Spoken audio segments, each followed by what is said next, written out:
Bonsoir à tous et soyez les bienvenus dans cette nouvelle édition du journal. Ce soir, la rédaction accueille Abdul Karim Ben Saïd. Bonsoir. Bonsoir. Alors, vous êtes chef de projet du MUMA. Vous allez nous parler de cette nuit européenne des musées, un événement qui aura lieu demain. Vous nous direz ce qu'il en est du programme tout à l'heure dans ce journal. Tout à fait. Avec nous également sur le plateau, Pierre Bellucci. Bonsoir Pierre. Bonsoir Amina, bonsoir à tous. Alors, en cette fin de semaine, vous allez nous faire un petit tour d'horizon de l'actualité avec des précisions sur les sujets qui ont été traités. On en parle tout à l'heure, Pierre, avec vous. Vous restez là. Et justement, voici les titres de ce vendredi 19 mai. En janvier et en mars dernier, des saisies de drogue ont été effectuées lors de l'interception de Kwassa par la police aux frontières. Mais lors de ces deux saisies, les procédures n'ont pas été respectées par la direction. Malgré ces fautes, l'enquête réclamée par Paris a été confiée à cette même direction, aux grandes dames des fonctionnaires injustement pointés du doigt. Explication. Le cabinet Incidence a lancé la 5e édition de son baromètre des déchets. Les Mahorais sont à nouveau invités à donner leur avis sur ces problématiques de premier ordre à Mayotte. Objectif, fournir un éclairage au pouvoir public pour pouvoir ajuster leur politique. Actuellement, des agents sillonnent l'île à la rencontre des habitants. Nous étions avec eux ce matin. Reportage. Depuis cette année, le centre universitaire de Dembéni met en place des ateliers artistiques destinés aux étudiants. Musique, danse, photographie, théâtre ou encore cinéma, les domaines sont variés. Ce midi, les étudiants de l'atelier musique et chant, avec leur professeur, le chanteur Dio, ont donné un concert de gospel afin de restituer le fruit de leur travail. Plus d'informations à la fin de cette édition. Et on commence tout de suite avec cette nouvelle affaire dont le ministère de l'Intérieur se serait bien passé.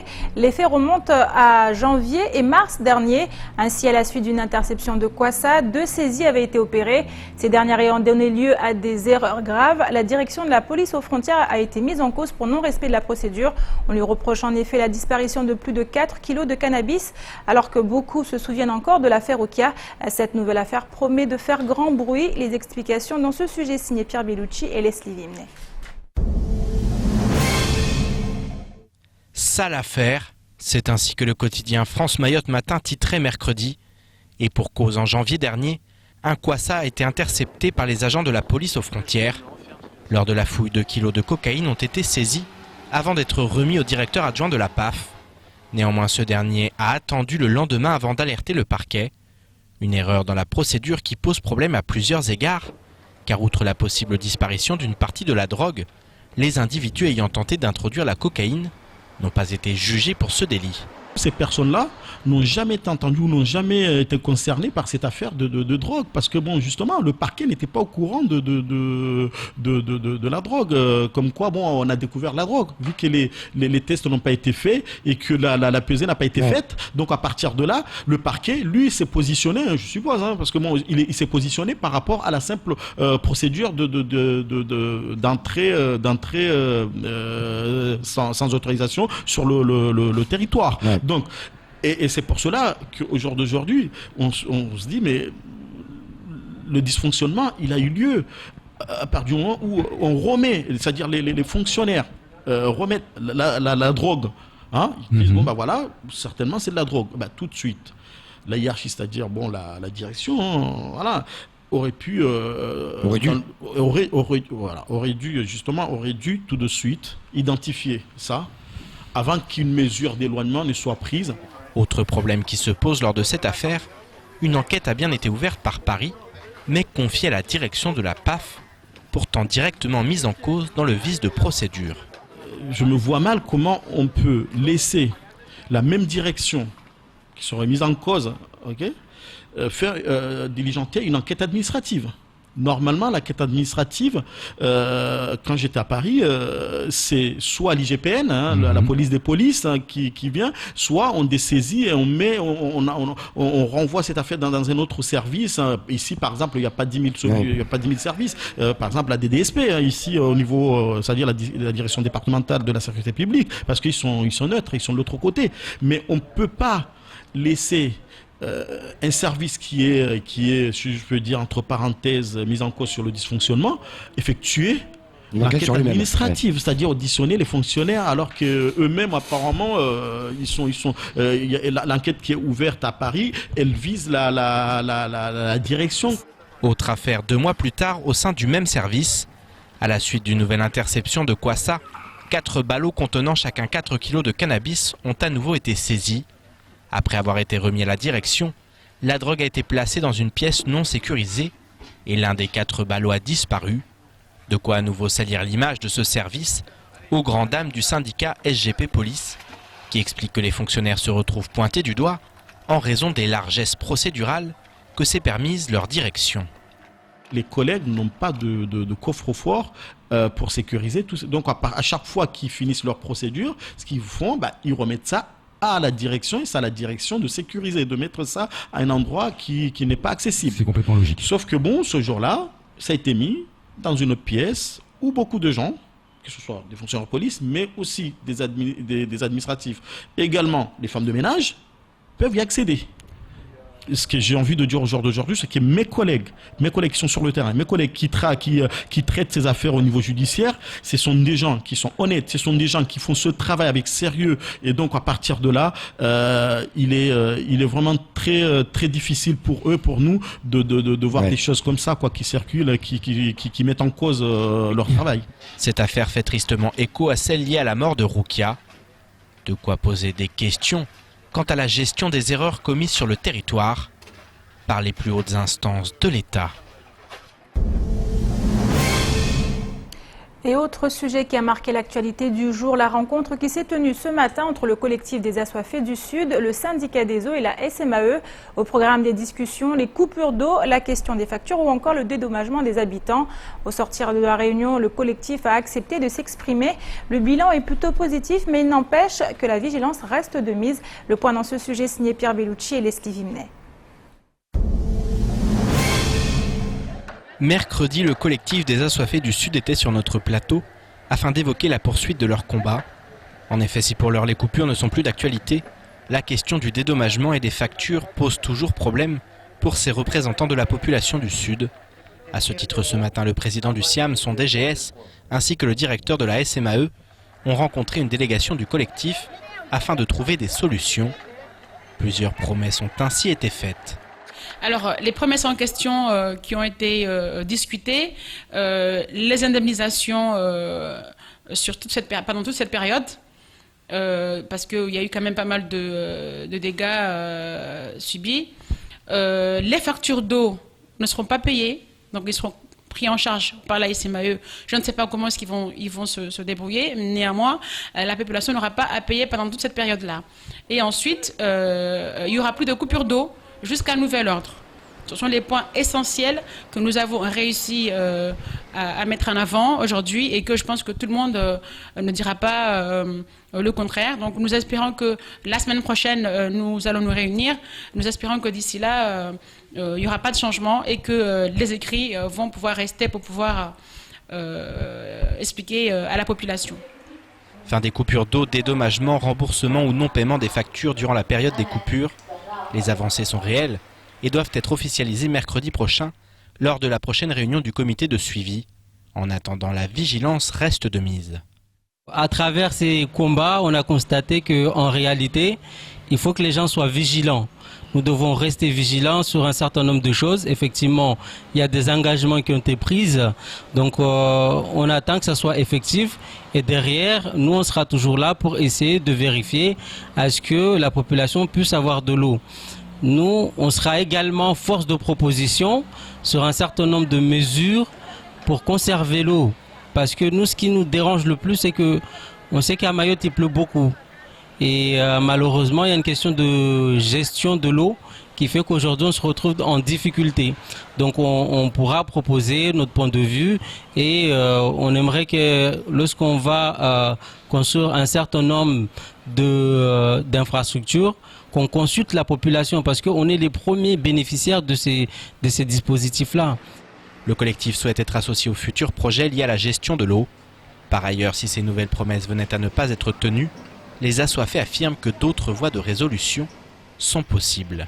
Mandela disait que c'est l'oppresseur qui définit les moyens de l'oppresser. Donc nous, on n'a aucune envie de pourrir la situation. On veut simplement qu'on trouve une solution par rapport à cette problématique de l'eau.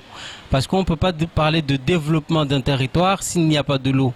Donc si aujourd'hui les engagements ne sont pas pris, ben nous on agira en fonction de la situation. Ça peut être des rapports de force, ça peut aller au-delà.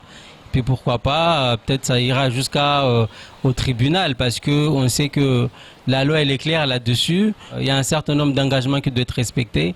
S'il faut aller là-bas, ben, on ne nous laissera pas le choix. Donc voilà, nous, la balle elle n'est pas dans notre camp, elle est dans le camp du SIAM et de la SMAE. C'est à eux de décider sur quel terrain ils voudront se placer. La population, ce qu'elle veut, c'est juste avoir de l'eau. Pas plus, pas moins.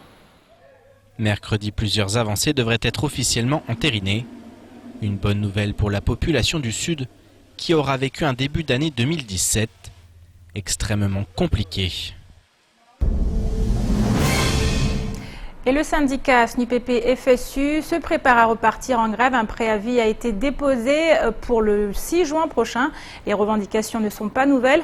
En effet, le syndicat réclame toujours des moyens matériels, la reprise en compte de l'ancienneté générale de service ou encore la fin des rythmes scolaires. Mardi dernier, une rencontre a pu avoir lieu avec Madame le vice-recteur, mais en raison du contexte électoral actuel, aucune avancée n'a pu être obtenue.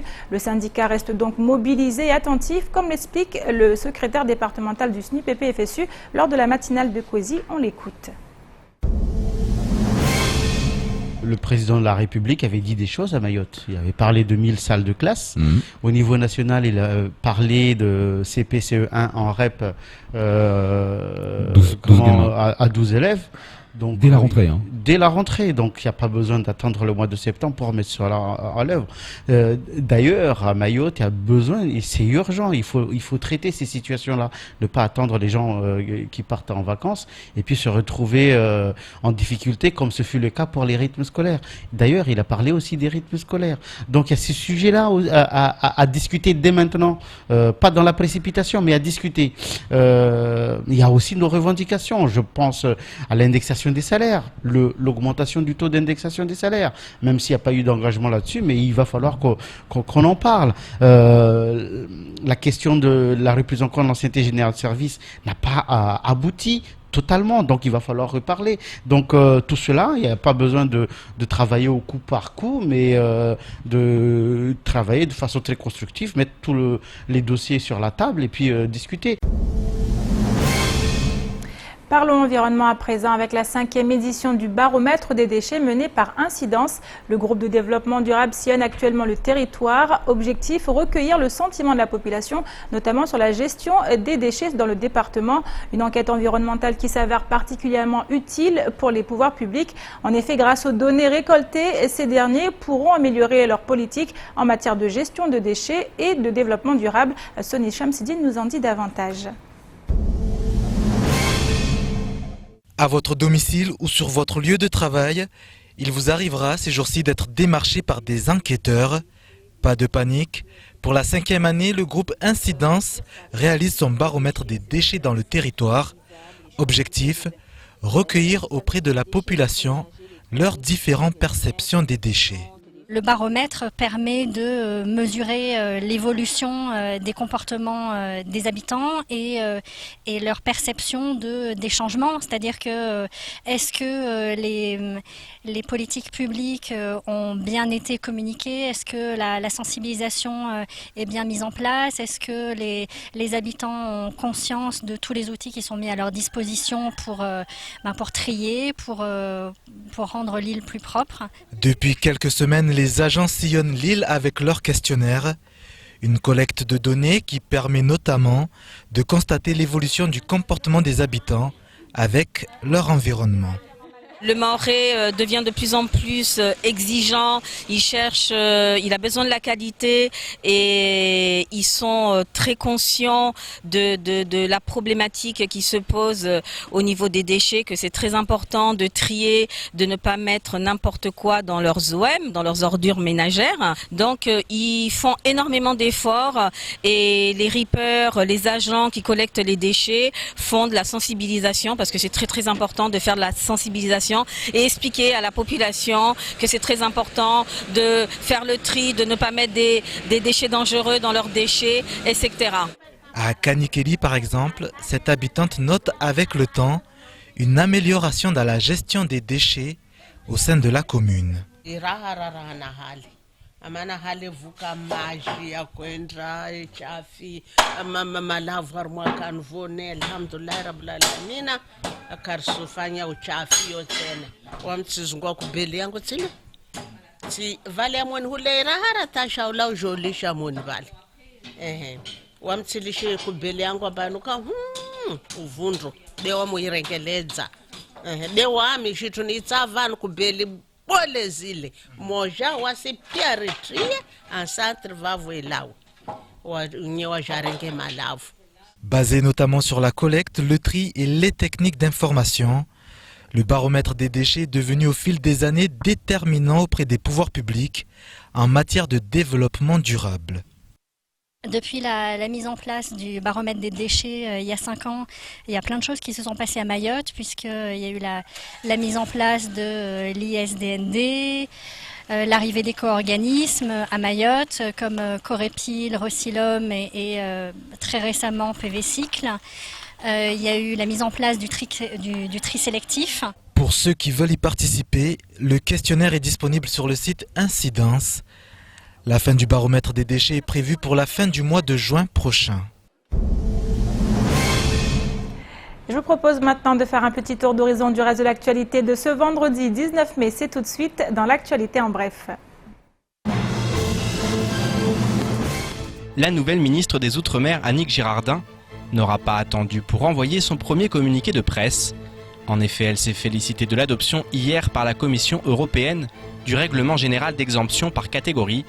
Ce RGEC permet de mettre en œuvre, sans avoir à demander l'autorisation de la Commission, toute une série de régimes d'aide d'État considérés comme peu susceptibles de fausser la concurrence. L'objectif est ô combien crucial pour Mayotte, puisqu'il s'agit de mieux adapter les règles européennes aux spécificités des régions ultra-périphériques. Ce texte doit faciliter et sécuriser l'octroi des aides aux entreprises des RUP dans des secteurs comme l'agriculture, la pêche, le transport ou encore l'énergie. Par ailleurs, de nouvelles sections relatives aux ports et aéroports régionaux doivent faciliter l'octroi des aides pour la réalisation de ces infrastructures dans les RUP par une augmentation importante de la part autorisée des aides publiques. Il y a un peu plus d'un an, Kwezi FM et KTV étaient victimes d'un cambriolage. Plusieurs dizaines de milliers d'euros de matériel professionnel ont été dérobés. Depuis, une enquête a été ouverte et plusieurs individus ont été interpellés et entendus.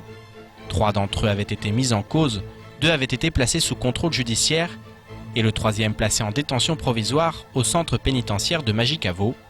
Le procès au tribunal correctionnel se déroulera le 7 juin prochain pour une audience d'ores et déjà très attendue. En effet, elle devrait permettre de déterminer si les cambrioleurs avaient répondu à une commande venue de l'extérieur. A noter que le groupe Kwezi n'est pas le seul à faire les frais des cambriolages à répétition. En effet, pas plus tard que la semaine dernière, c'était au tour de l'association Radio Diani, située en Petite Terre. L'île possède l'un des plus beaux lagons du monde, mais de nombreuses espèces se retrouvent en danger en raison de l'activité humaine. Face à ce constat, l'une des plus grandes organisations de conservation de la faune et de la flore marine s'apprête à débarquer à Mayotte. Fondée en 1977, la Sea Shepherd est une organisation internationale à but non lucratif créée par le milliardaire activiste Paul Watson. L'association a pour mission de mettre un terme à la destruction des écosystèmes marins et au massacre des espèces afin de protéger la biodiversité des océans du monde entier.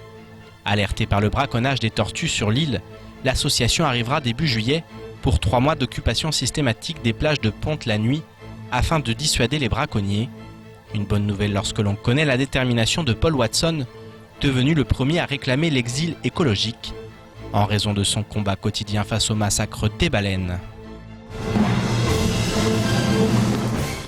Et je me tourne maintenant vers Pierre Bellucci. Pierre, on l'a vu tout à l'heure dans les brèves, Annick Girardin a fait une annonce justement qui est en faveur des Outre-mer, une annonce qui va réjouir beaucoup de Mahorais en tout cas du côté de notre département. Très important à Mayotte. Nous recevions récemment le secrétaire général des jeunes agriculteurs et ce syndicat justement qui a mis en avant ces problématiques qu'il rencontre quotidiennement chaque année par rapport à ces fonds européens et ces dossiers d'aide qui sont très compliqués, qui ne sont bien souvent pas du tout en adéquation avec les spécificités des territoires. Donc c'est des dossiers très lourds qui ne prennent pas en considération le retard, comme c'est le cas à Mayotte.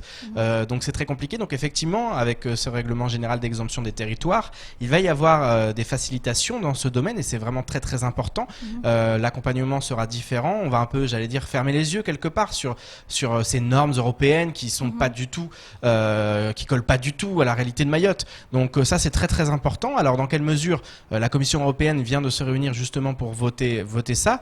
Maintenant, dans quelle mesure il va falloir un peu détailler la chose et puis comprendre les domaines. Alors, les domaines, on sait, les entrepreneurs qui seront concernés, ça sera dans les domaines de l'environnement, notamment de la pêche, de l'agriculture, des domaines très importants pour Mayotte, pour le développement de l'île. Donc, c'est une très très bonne nouvelle. Il fallait la souligner. Il va falloir un peu s'y pencher de plus près et voir exactement de quoi il s'agit. En tout cas, qu'est-ce que ça peut permettre de débloquer parce que toutes les aides. Alors oui, effectivement, ça concerne toutes les aides. Alors pas les aides publiques, là on parle des aides aux entrepreneurs, mais effectivement ça concerne toutes les aides. Alors on parle de FEDER, de FEADER, de toutes ces choses qui peuvent permettre, et puis les aides qui sont des aides un peu plus spécifiques pour les entrepreneurs. Donc c'est vraiment des dossiers qui sont compliqués à monter. On ne sait pas forcément si on y a droit, si on n'y a pas droit, comment être accompagné. Il y a eu un manque cruel d'accompagnement à Mayotte sur ce sujet, dans ce domaine. Donc voilà, c'est une très très bonne nouvelle à suivre de près, on va s'y pencher. Alors, autre nouvelle, autre actualité, le cambriolage de Cozy, on se rappelle l'année dernière, on avait été touché par ce cambriolage. Aujourd'hui, l'affaire est entre les mains de la justice et ça avance. Oui, effectivement, ça avance. Alors, il va y avoir le procès en correctionnel qui aura lieu le 7 juin prochain, donc un moment important puisqu'il y a quand même 3 individus qui vont comparaître à la barre et donc qui vont pouvoir peut-être en dire plus. Pour l'instant, on reste nous aussi dans le flou, on ne sait pas ce qu'il en est. On a parlé d'une commande qui viendrait d'Afrique, mais en tout cas de l'extérieur. Mais pour l'instant, on n'en sait pas plus. Donc, on espère que effectivement, il y a plusieurs flous qui vont être levés parce qu'on imagine aussi que ces 3 individus n'étaient pas seuls, ils n'ont pas fait ça à 3. On sait qu'il y avait peut-être 10 personnes qui ont participé à ce cambriolage, entre les éventuels commanditaires, entre les personnes qui ont procédé au cambriolage. Donc voilà, c'est un procès important aussi pour nous et puis aussi pour Mayotte. On sait qu'il y a beaucoup de cambriolages. C'est un cambriolage qui avait fait du bruit parce que forcément c'est une télévision, une radio, donc il n'a pas plus de valeur que les autres, pas du tout, loin de là. Mais en tout cas, effectivement, il y a un besoin de faire de la lumière aussi sur ce qui s'est passé et puis aussi de punir ceux qui en sont à l'origine. Donc voilà, donc le mercredi 7 juin, on sera sur place pour voir un peu ce qu'il en est exactement. Et enfin, protection de l'environnement avec justement cette arrivée prochainement à Mayotte d'une personnalité très connue. Oui, alors je ne sais pas si Paul Watson va venir en personne. En tout cas, ce qu'il y a de sûr, c'est qu'il y a 15 bénévoles de la Sea Shepherd, qui est une association internationale. Ce sont des activistes qui vraiment agissent dans le monde entier. Elle a été fondée en 1977. En 81, elle a commencé, je connais plutôt très bien cette association, elle a commencé à agir et c'est une association qui est dictée par la Charte mondiale pour la nature. Donc vraiment, ce sont des défenseurs de l'environnement, des défenseurs qui sont extrêmement impliqués. Paul Watson, c'est un activiste, c'est un milliardaire qui a dédié sa vie à ça et depuis de nombreuses années, depuis près de 40 ans, il est plongé à 100% dans cette lutte. Notamment, il combat les baleiniers pirates qui sévissent un peu partout. Alors en Europe, c'est de moins en moins le cas, mais c'est extrêmement le cas en Asie, notamment au Japon. Donc il a des navires armés même, puisqu'il combat certains baleiniers, notamment, je vous le dis, au Japon, où il y a eu de vrais affrontements sur la mer pour faire stopper les activités illégales, en tout cas concernant la Charte mondiale, puisque c'est vrai que il y a aussi les autorisations. C'est-à-dire au Japon, c'est dans les eaux japonaises, il y a cette autorisation, mais au niveau de la charte mondiale qui selon lui fait foi, et selon cette association, c'est complètement illégal de massacrer ces mammifères marins, et il y en a de moins en moins à cause de ça. Donc c'est quand même une association très importante. Lui, il a obtenu en 2012 le prix Jules Verne, qui récompense justement les défenseurs de l'environnement et les aventuriers. Donc c'est vraiment une personnalité très très importante dans le monde de la défense de l'environnement. On parlait du baromètre des déchets. L'environnement, c'est assez large, mais effectivement la protection de l'environnement, de la faune marine et de la flore, c'est extrêmement important à Mayotte. Et là, il va y avoir pendant 3 mois une mission un peu spéciale pour les membres de la Sea Shepherd, qui vont effectivement être sur tous les sites de ponte de tortues à Mayotte pour protéger ces animaux des braconniers. On sait qu'ils sont nombreux à Mayotte, on sait que c'est difficile de lutter contre eux. Donc voilà, ils ont lancé aussi un appel. De prévention, ou il y aura des choses Ah non, ils seront vraiment sur place pour, effectivement, il y aura de la prévention, mais ils seront vraiment sur place avant tout pour lutter contre les braconniers, pour les dissuader de ne pas agir contre ces animaux. Et donc ils ont lancé un appel pour tous ceux qui seraient aussi à leur côté, pourquoi pas voudraient devenir bénévoles ou pourraient les héberger, ou voilà. Ils ont des moyens, hein, puisqu'ils ont même très souvent, la Sea Shepherd a très souvent lancé des pas des rançons, des récompenses, effectivement, avec parfois des sommes d'argent très importantes. Dans les années 80 notamment, en Europe, en Espagne, au Portugal, ils lançaient des récompenses, ils les offraient des récompenses à tous ceux qui retrouvaient les baleiniers. Ils se sont depuis équipés de drones pour, voilà, ils ont aussi évolué dans leur pratique. Mais en tout cas, c'est une association internationale très importante, et de les voir à Mayotte, c'est vraiment très réjouissant. Merci beaucoup Pierre. En tout cas, on attend leur arrivée sur Mayotte. Et direction maintenant le centre universitaire de Dembéni qui, depuis cette année, met en place des ateliers artistiques destinés aux étudiants. Danse et culture hip-hop, théâtre, photographie, musique et chant et encore cinéma. Les ateliers sont variés. Ce midi avait lieu la restitution de l'atelier musique. Nous sommes allés les écouter. En tout cas, les étudiants ont chanté du gospel avec leur professeur. Il s'agit de chanteurs d'Io. Le reportage d'Adèle Laurent.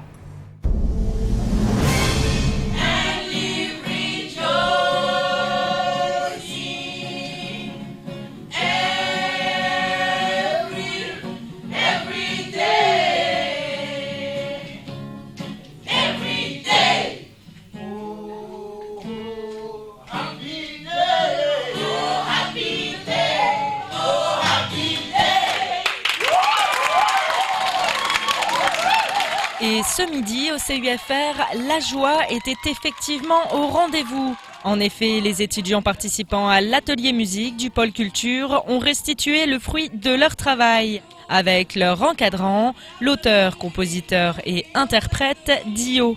Les chanteurs ont offert à l'Assemblée de redécouvrir les classiques du chant gospel en français, en anglais et en shimaoré. C'est un travail qui est autour de la respiration, de la voix et puis du souffle. L'idée, c'était de travailler autour du gospel pour montrer l'étendue de la possibilité vocale. À savoir que souvent, on a besoin d'un lead, et puis il y a des fois des contre-chants, mais il y a aussi des réponses derrière, mais il y a aussi des harmonies. Et puis aussi les placements, parce que c'est pas évident quand on n'est pas chanteur, quand on n'est pas habitué à faire cet exercice, mais c'est pas évident rythmiquement de se retrouver quand on vous propose une chanson. Et les 6 chanteurs ont en effet beaucoup travaillé leur voix pour en arriver à ce résultat en seulement 10 séances. Et tous ont un point commun, la passion de la musique. Malgré les difficultés, les aléas, tout ça, on se rend compte que aujourd'hui, on était tous heureux. Le public nous a bien accueillis, a acclamé, tout ça. Ça veut dire que cette expérience a donné ses fruits, quoi. Je relève la diversité du gospel, et puis c'est ça ce qui est essentiel, c'est que on arrive à partir de quelque chose qui n'est pas d'ici, d'accéder à d'autres niveaux de connaissances dans la musique qui font que ça nous apporte parce qu'on peut transposer sur notre musique d'ici et notre culture d'ici, et puis ça peut être que bien pour la suite. Comme on dit, un monde sans musique ne serait pas un monde. Et ce n'est pas Lina Swahibou qui le contredira. ça aide à s'évader la musique. Donc moi, il y a plein d'ateliers, mais j'ai choisi celui-là. La joie de vivre, déjà on est en communauté et c'est aussi écouter l'autre, être en harmonie avec soi-même. Déjà, il fallait qu'on soit tous en accord. Ça, c'était pas évident parce que il y en a un qui allait à l'est et l'autre à l'ouest, mais on a essayé de s'accorder et au final, ça a donné un beau résultat. Ça a été une très belle expérience qu'on a partagée, même si on n'était pas nombreux. J'espère que l'année prochaine, Inch'Allah, il y aura beaucoup plus d'étudiants et que ça sera pas dans une petite salle comme ça, mais carrément à l'esplanade. Cet atelier devrait effectivement être mis en place tous les ans et permettra peut-être de créer des vocations. Demain, ce sera au tour des comédiens de l'atelier théâtre de restituer leur travail portant sur une pièce d'Anton Tchekhov à 11h dans l'amphithéâtre du CUFR. Quant à nous, nous terminerons cette semaine en musique.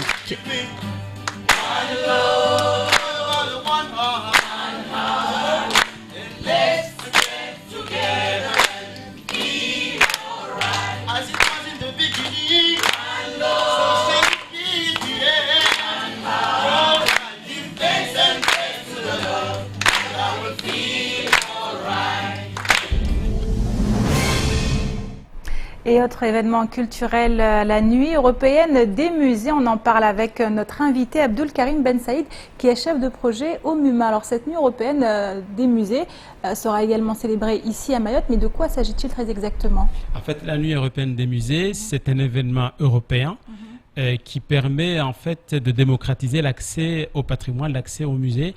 C'est une occasion qui permet à tout un chacun d'accéder au musée gratuitement. En fait, c'est le cas de charge, c'est ça, c'est on ouvre à tout le public le soir essentiellement.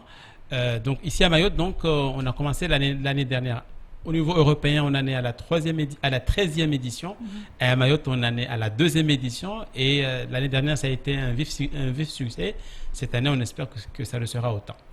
Alors justement, cet événement sera l'occasion d'inaugurer également de nouvelles salles d'exposition qui sont dédiées à des thématiques bien précises. Voilà, donc en fait, il y a donc deux choses, ou même trois choses au niveau donc de la nuit européenne des musées. Il s'agit d'abord donc de cet événement qui inscrit Mayotte au niveau européen. C'est pas du tout négligeable parce que Mayotte est française et se doit aussi donc de s'inscrire au niveau national et au niveau européen. Ensuite, c'est l'occasion pour nous effectivement d'ouvrir de nouvelles salles. Parce que le musée a des collections, fait des recherches, et l'occasion de la nuit européenne des musées, c'est d'ouvrir de nouvelles salles, notamment pour cette année. Et donc, il y a donc deux thématiques qu'on a choisies cette année. C'est la thématique du Joho, donc ce vêtement masculin d'apparat, qui est mis en perspective à travers d'autres habits d'apparat, mais aussi on y apprend l'origine du Joho, mais aussi les différentes fonctions du Joho donc au niveau social. La deuxième thématique, c'est le Msinzano, qui est souvent présenté comme étant un masque. Donc nous, on démontre qu'il ne s'agit pas réellement de masque. C'est vrai qu'il y a l'aspect esthétique qui est souvent mis en avant, mais il y a aussi des fonctions, comment dirais-je, thérapeutiques par exemple, qu'on oublie souvent, mais aussi très symboliques, des fonctions rituelles. Donc tout ça, donc, on les met en avant, en démontrant aussi que le Msinzano tel qu'il était pratiqué avant, il y avait peu de population, donc ça allait. Maintenant, si tout le monde devait se servir de Msinzano, à côté, c'est aussi le lagon qui en pâtit, et donc on est là aussi pour éduquer. Donc on rappelle aussi que le lagon, il est là pour être protégé. Donc ça, c'est donc un élément qui est aussi important. L'autre élément, c'est que la nuit des musées, c'est aussi l'occasion pour nous d'animer le soir. Et donc on a un spectacle qui est proposé par une classe de Bandélé, donc avec lequel donc on travaille, et qui présente donc un spectacle à partir de 18h. Donc venez voir les enfants qui ont fait un beau travail, donc pour les encourager aussi. Non, mais la journée sera également tout simplement dédiée au public. Enfin, voilà, et donc en fait c'est une journée porte ouverte. Donc on commence à 9h, on finit à 19h, on inaugure les deux salles à 11h. Toute la journée, vous passez, il y a des animations, il y a toutes sortes de choses, du shigoma, du mshogoro, enfin, comme on sait le faire habituellement. Donc venez voir, c'est en fait notre samedi du musée qu'on a déplacé du dernier samedi à ce samedi-là pour justement faire ce qu'on sait faire. Voilà. Donc, venez nombreux donc, au musée. Ça se passe à Dzaoudzi, donc entre entre les deux barges, en fait. Voilà. Donc, c'est très facile. Merci beaucoup Abdul Karim pour toutes ces précisions. En tout cas, rendez-vous est pris demain au MUMA. Et c'est ici que s'achève cette édition. Merci à vous de l'avoir suivi. Une édition rediffusée sur OAM5, également disponible en replay sur notre site l'infocoesie.fr, sur YouTube et sur notre page Facebook. Quant à moi, je vous souhaite une excellente fin de semaine et vous donne rendez-vous lundi pour une nouvelle édition du journal.